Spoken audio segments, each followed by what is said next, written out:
La bataille du second tour de la présidentielle française est lancée sous haute tension. Marine Le Pen, la candidate de l'extrême droite, assure que Emmanuel Macron est faible face au terrorisme islamiste et que le choisir serait un référendum pour une mondialisation incontrôlée.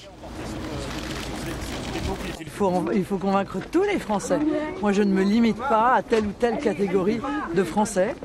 Je pense que beaucoup vont découvrir d'ailleurs le fond du projet de M. Macron dans cet entre-deux tours. Faire campagne sur un marché du Pas-de-Calais pour Marine Le Pen, c'est se revendiquer comme la candidate du peuple face à un rival issu, dit-elle, d'une élite éloignée des problèmes des Français. L'autre finaliste, Emmanuel Macron, a choisi, lui, de participer ce lundi à la commémoration du génocide arménien.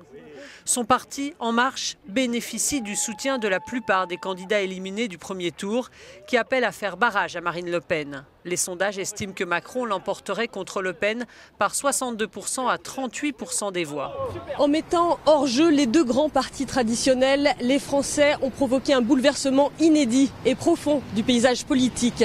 Ils ont à présent le choix entre deux candidats que tout oppose, et notamment sur l'Europe, qui sera une des clés de ce second tour de la présidentielle. À Paris, Anne Devino, Euronews.